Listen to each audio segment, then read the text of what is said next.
Full of fun and adventure ang pagdiriwang ng ilang pamilya sa Mother's Day sa isang theme park sa Santa Rosa, Laguna.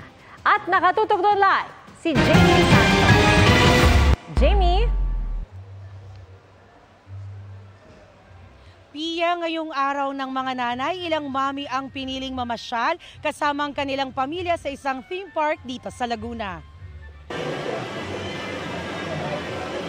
Family bonding ang naisip ng first-time mom na si Ann ngayong Mother's Day.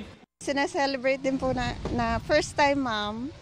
Nung una po, na parang naku-culture shock pa sa nangyayari. Pero ngayon naman po na sanay na at masarap po.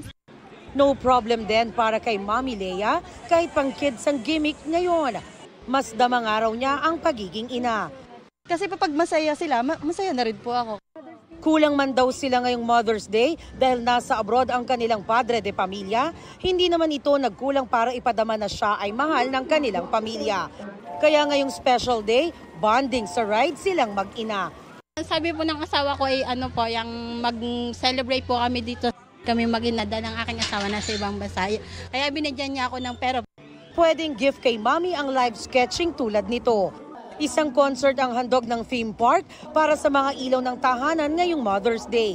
May iba't ibang treat din for all the moms ang ilang kainan sa lugar. Pia, maraming nanay ang pagod araw-araw para maitaguyod ang kanilang bahay at buhay ng pamilya. Kaya ngayong araw-araw nating ipadama ang ating pagmamahal sa ating mga ina. Kaya Happy Mother's Day sa lahat ng nanay, mama at mami. Happy Mother's Day, Pia! At yan ang latest mula rito sa Santa Rosa, Laguna. Balik sa inyo. At syempre sa iyo rin, Jamie, Happy Mother's Day.